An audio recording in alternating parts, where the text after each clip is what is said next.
के बारे में। क्रेडिट कार्ड होता है, देखो बैंक में, जिस बैंक में आपका खाता है, जैसे मान लीजिए कि आपको स्टेट बैंक में खाता है आपका, ठीक है, और आपका उसमें 5 लाख या 4 लाख कोई आपके पिताजी का बैलेंस उसमें जमा है, ध्यान दीजिए।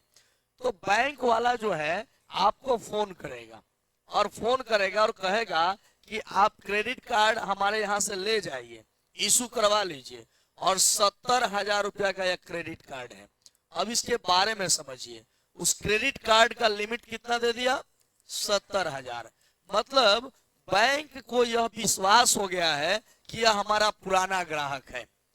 अगर आपके अकाउंट में 1 रुपया भी नहीं रहता है, पहले आपके अकाउंट में 5 लाख था, अब धीरे धीरे क्या हो गया, कुछ दिनों बाद खत्म हो गया, अब आपके पास 1 रुपया भी नहीं है, तो यह बैंक कहता है कि आप किसी वस्तु या सेवा को खरीद सकते हैं जिसकी कीमत 70,000 रुपया तक है। आप इस कार्ड को जैसे दीजिएगा, जैसे मान लीजिए आप कुछ खरीदे मॉल में, इस कार्ड को जैसे दीजिएगा वह क्या करेगा, एक बार ऐसे करेगा, एक बार ऐसे करेगा, और उसके बाद पैसा जितना काटना है वो काट लेगा। 70,000 का है तो 70,000 काट लिया। आपके अकाउंट में पैसा नहीं है, फिर भी आपका बैंक जो है आपको 70,000 रुपया दे दिया उस कार्ड के द्वारा, और कहा कि भाई इसका लिमिट होता है कार्ड का, कि आपके पास पैसा नहीं है आप लेकिन सामान खरीद सकते हैं, बैंक में पैसा नहीं है, लेकिन अगर यह कार्ड आपको मिल जाए तो आप कोई भी सामान खरीद सकते हैं। इसका लिमिट ज्यादा भी हो सकता है, किसी का 3 लाख होता है, 4 लाख होता है, मेरा 5 लाख का लिमिट है ना। ट्रांजेक्शन के आधार पर होता है, ट्रांजेक्शन कि आप कितना बैंक से लेन देन करते हैं ना। तो 5 लाख का क्रेडिट है मेरा, मतलब कि मैं गया, 1 रुपया भी मेरे पास नहीं, अकाउंट में जीरो बैलेंस, कुछ नहीं है, फोन पे गूगल पे कुछ नहीं है मान लो, और मुझे जरूरत है 3 लाख रुपया किसी को देना है, 3 लाख रुपया।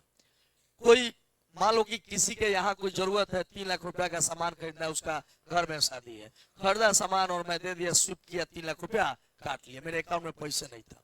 वो 3 लाख रुपया कहाँ चला गया, उस व्यक्ति के पास चला गया। वो आया कहाँ से,